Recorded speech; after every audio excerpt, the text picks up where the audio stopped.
With a character like Rizzo, he didn't really become anything that I was confident with until about 5 years in. He was just a guy in the bottom corner of a frame. And it was probably Muppets Take Manhattan where he became something that I felt comfortable with. And that was mostly because I'd been doing Wembley. And in general, I was more comfortable with developing characters. But anyhow, there were many things about Rizzo I wanted to explore over the years that we didn't have the opportunity to do. And we never really did it. One of them was this aspect we were talking about. I just thought it'd be great if he went to like at some internet school to be a lawyer, and he was a hack attorney, and his voice alone lended. This came out of all of our deals we were doing with Disney because they were 40-page contracts that had all this legal jargon in them, and I would read through those things, and they were entertaining, and the legal jargon is just mind-boggling, and for Rizzo to be spouting that stuff off with that accent. Would just like in general conversation, he'd be talking to you and suddenly he'd say, notwithstanding the foregoing. You know, I just loved him doing stuff like that. It's just a stupid element. We never did it. I also very much loved the idea, and we touched on it in the show. We never got into it because there were too many other stories to service that were more important. Of course. But I wanted Rizzo and Gonzo to move into an apartment together. And they were roommates, and they were basically like the Odd Couple. They just were so opposite. And Rizzo, you'd think he would be the sloppy one, but he's not. He's the one who wants the cans in the cabinet to be turned with the labels forward. And Gonzo is the sloppy one. And what that would have allowed is, we did a bit of a change around in Treasure Island and Christmas Carol to some degree, more in Christmas Carol, where Gonzo became the straight man after being the crazy character, and Rizzo became the goofball. It would have let Gonzo go back to being the insane guy he started out as. And Rizzo would have been the stern, he would have been Bert to Ernie, kind of in a way. Yeah. So we never quite got to do that. I would have loved doing that. I just had this whole thing where Rizzo was being interviewed. Part of what I was always thinking about whenever we were shooting things is how I was going to deal with it when we did the promotions.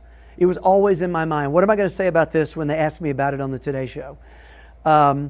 And one of the things I thought Rizzo would always say is, it's not that bad living with Gonzo, but, the worst thing is it's the mess. It's all the feathers.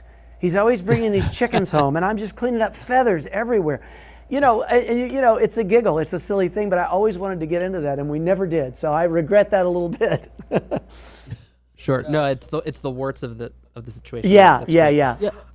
I wonder if since you had to take on these legacy characters from that point, was there other things? Do you feel like it as much as I'm sure you were honored and happy to do it, to carry on that legacy, like if that wasn't the case, do you almost feel like you would have had fun exploring more new characters, like if that wasn't the situation? Yeah, I think so. Kermit was an interesting character to become because logistically that character was in nearly everything we ever did, in nearly every moment of nearly every scene, because everything pretty much revolved around him in some way. Plus, even during those years when Muppet fans weren't seeing us do anything major, we were still doing things, and the large majority of that was Kermit. I was doing appearances all over the world, and Kermit was always busy, and there were always requests for Kermit. And I was loving doing them because most of them were improvised.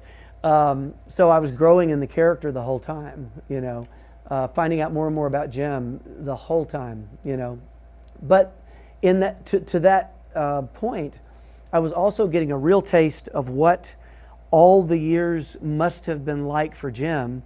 I'd show up in the morning on the Muppet Show or Fraggle Rock or whatever we were shooting or a movie, and my responsibilities were limited. And even with the other performers, mostly we'd be hanging around the craft service table eating and being stupid and acting silly, and then we'd go sit in the dressing room for hours, and then we'd do a rehearsal and sit in the dressing room more. Jim never left the floor. He worked all day long, and he probably worked all night long getting ready for the next day. Whether he was directing or whether he was just doing his Jim Henson role as the guy who had to have the overview of everything.